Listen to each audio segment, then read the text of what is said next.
Hello viewers, welcome to Ooty cooking channel. இன்னைக்கு நாம எல்லோருக்குமே ரொம்ப பிடிச்ச சாக்கோ லாவா கேக் செய்ய போகிறோம். இது ரொம்பவே ஈஸியாக செய்யக்கூடிய ரெசிபி தான். இது செய்யறதுக்கு கொக்கோ பவுடர், பேக்கிங் பவுடர், முக்கியமாக அவன் இது எதுவுமே நமக்கு தேவையில்லை. ரொம்பவே ஈஸியாக, சிம்பிளாக, டேஸ்டியாக எப்படி பண்ணுறதுன்னு பார்க்கலாம் வாங்க.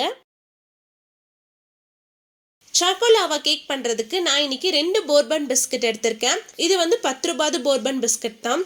கூடவே 10 ரூபாது டைரி மில்க் 2 எடுத்திருக்கேன். 2 பேக்கெட் பிஸ்கட்டும் 2 சாக்லேட்டும் வச்சு எப்படி சாக்கோ லாவா கேக் பண்ணுறதுன்னு கண்டிப்பாக யோசிப்பீங்க. கேக் பண்ணணுன்னா அதுக்கு நிறைய பொருட்கள் தேவைப்படும். அது எல்லோருக்கும் எல்லா இடங்கள்லையும் கிடைக்காது. ஆனால் இந்த பொருட்கள் ஒரு சின்ன சின்ன கடைகளும் கூட எல்லாருக்குமே கிடைக்கும். இதை வச்சு நாம் எப்படி ரொம்பவே சூப்பரான சாக்கோ லாவா கேக் பண்ணுறதுன்னு பார்க்கலாம். நாம் எடுத்து வச்சிருந்த 2 போர்பன் பிஸ்கட் பேக்கெட்டையும் பிரித்து எடுத்துக்கலாம். இதே பிஸ்கட் தான் சேர்க்கணும்னு அவசியம் இல்லை. உங்களுக்கு எந்த பிஸ்கட் பிடிக்குமோ நீங்கள் அதை எடுத்துக்கலாம். ஆனால் கண்டிப்பாக க்ரீம் பிஸ்கட் எடுத்துக்கோங்க. அதுவும் சாக்லேட் க்ரீம் இருக்கிற பிஸ்கட் எடுத்துக்கிட்டிங்கன்னா நம்மளுடைய கேக் இன்னும் நல்லா டேஸ்ட்டாக இருக்கும். பிஸ்கட்டை சின்ன சின்ன பீஸாக உடச்சி எடுத்துக்கலாம்.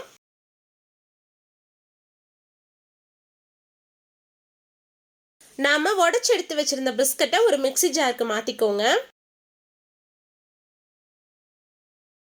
பிஸ்கட்டை மிக்சியில் நல்லா பவுடராக அரைச்சி எடுத்துகிட்டு வந்துடலாம். பிஸ்கட் மிக்சியில் ரொம்பவே சீக்கிரமாக அரைப்பட்டு வந்துடும். இந்த அளவுக்கு நல்லா பொடியாக அரைச்சி எடுத்துக்கோங்க. நாம் அரைச்சி எடுத்து வச்சுருந்த பிஸ்கட் பவுடரை வேறு ஒரு பவுலுக்கு மாற்றிக்கலாம். கூடவே 1/4 டீஸ்பூன் சோடா உப்பு சேர்த்துருக்கேன். கேக் ரெசிபிஸ் எல்லாத்துக்குமே பேக்கிங் பவுடர் தான் சேர்ப்பாங்க. அது எல்லா இடங்கள்லையும் கிடைக்காது. அதனால் நான் இன்றைக்கி சோடா உப்பு சேர்த்துருக்கேன். சோடா உப்பு சேர்த்துட்டு நல்லா கலந்து விட்டுருங்க. இது கூடவே கொஞ்சமாக பால் சேர்த்து நல்லா கலந்து விட்டுருங்க. பால் சேர்த்துட்டு எந்த ஒரு கட்டிகளும் இல்லாத மாதிரி நல்லா கலந்து விட்டுருங்க. இது பிஸ்கட் பவுடருங்கிறனால இதில் அதிகமாக கட்டிகள் வரும். கரண்டி வச்சு கட்டிகள் எல்லாத்தையும் உடைச்சி விட்டு நல்லா கலந்து விட்டுருங்க. பாலை ஒரே டைமில் சேர்க்காம கொஞ்சம் கொஞ்சமாக சேர்த்து கலந்து விடுங்க.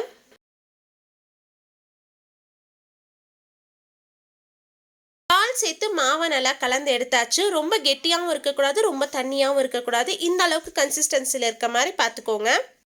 சாக்கோ லாவா கேக் பண்ணுறதுக்கு கேக் பேட்டரும் ரெடி ஆயிடுச்சு. கூடவே டைரி மில்கை சின்ன சின்னதாக கட் பண்ணி எடுத்து வச்சுருக்கேன். சாக்கோ லாவா கேக் பண்ணுறதுக்கு நான் இன்னைக்கு குழிப்பணியார கல் எடுத்திருக்கேன். கல் நல்லா சூடானதும் இதில் கொஞ்சமாக பட்டர் சேர்த்துருக்கேன். நீங்கள் பட்டருக்கு பதிலாக ஆயில் வேணாலும் சேர்த்துக்கலாம். ஒவ்வொரு குழிலையுமே நம்ம கலக்கி வச்சுருந்த கேக் மிக்ஸை 1 டேபிள் ஸ்பூன் அளவுக்கு சேர்த்துக்கோங்க. மாவு அதிகமாக சேர்த்திட்டிங்கன்னா நம்ம உள்ளே சாக்லேட்டை ஸ்டஃப் பண்ண முடியாது. அதனால 1 டேபிள் ஸ்பூன் அளவுக்கு மட்டும் சேர்த்துக்கோங்க. பணியாரக்கல் சூடானதுக்கப்புறம் அடுப்பை லோ ஃப்ளேமில் வச்சுக்கோங்க. அப்போ தான் எல்லா கேக்குமே ஈவனாக நல்லா வெந்து வரும். இப்போது நம்ம கட் பண்ணி எடுத்து வச்சிருந்த டைரி மில்க்லேருந்து ஒரு பீஸ் எடுத்து சென்டரில் வச்சு லைட்டாக அழுத்தி விட்டுருங்க. சாக்லேட் அதிகமாக இருக்கணும்னு நினச்சிங்கன்னா 2 பீஸ் சாக்லேட்டை உள்ளே வச்சு லைட்டாக அழுத்தி விட்டுருங்க. சாக்லேட்டுக்கு மேலே கொஞ்சமாக மாவு சேர்த்து அந்த சாக்லேட் தெரியாத மாதிரி நல்லா கவர் பண்ணி விட்டுருங்க.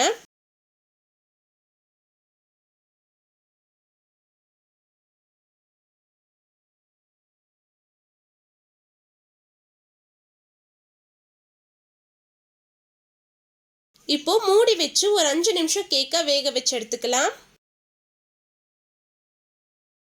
கீழ் பக்கம் நல்லா வெந்து வந்துருச்சு. மெதுவாக திருப்பி போட்டு 2 பக்கமும் நல்லா வேக வச்சு எடுத்துக்கலாம்.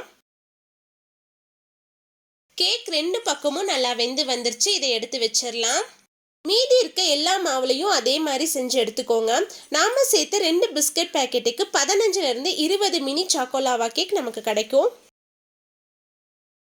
நான் ஒரு கேக்கை ஓப்பன் பண்ணி காட்டுறேன். பாருங்க சாக்லேட் எந்த அளவுக்கு நல்லா மெல்ட் ஆகி வருதுன்னு. கேக்குக்கு மேலே கொஞ்சமாக சாக்லேட் சிரப் சேர்த்து கொடுத்தோம்னா குழந்தைங்க விரும்பி சாப்பிடுவாங்க. கேக்கும் ரொம்ப நல்லா டேஸ்ட்டாக இருக்கும். அதே மாதிரி கேக்கை ஃப்ரிட்ஜில் வச்சுட்டிங்கன்னா உள்ளே இருக்க சாக்லேட்டும் ஃப்ரீஸ் ஆயிடும். அதனால கொஞ்சம் வெது வெதுப்பான சூட்டில் இருக்கும் போதே குழந்தைங்களுக்கு கொடுத்துருங்க.